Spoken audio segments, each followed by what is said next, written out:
Hello, good evening. I'm Steve Eager. First on Fox 4 News tonight at 10. A pilot dead after a small plane went down in Seagoville. Investigators say he was supposed to land at the Mesquite Metro Airport, but was circled for a while before going down in a pasture in the Seagoville suburb south of Dallas. First on Fox 4 News at 10. Calvert Collins very near the crash scene tonight with the latest on what investigators know. Calvert.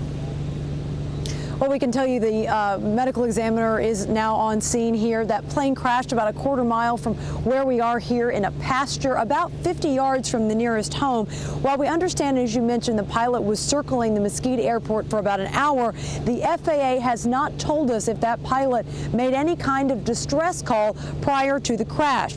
Local photojournalist Matthew Richards with Inforny.com shot this video shortly after the crash. Seagoville police tell me the plane did not catch fire, but several neighbors heard a loud noise and called 911. One even reported hearing an engine close above his roof. The crash site is about 5 miles south of the Mesquite airport, and there were rumors the plane or some of its debris had hit nearby homes, but police have not heard any reports of damage. Because it is dark out here, it's the reason we send officers door to door to every house along this road, every house around this area that we believe the plane was coming in from, and to see if anybody's house had been hit.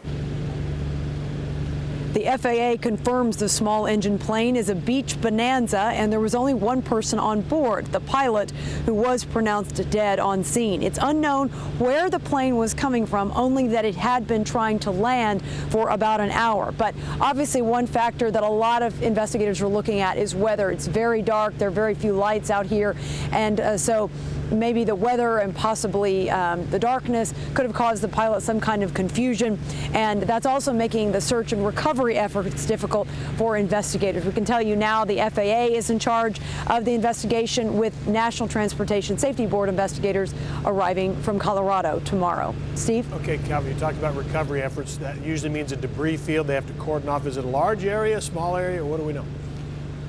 Well, we've heard, it's actually a fairly small area, but the plane itself is not intact, that it hit the ground. We don't know how fast it was going, but it was enough to basically destroy the plane into a number of pieces. But the debris field was pretty much contained to that pasture. So, but again, no houses that we have heard of any reports of damage on. And, I asked the Seagoville police captain, he said this is, despite the proximity to the Mesquite airport, this is the first crash his department has investigated in the last 20 years. Okay, they'll be out there late tonight, we assume, and probably early tomorrow morning. Calvert Collins and Seagoville, thank you.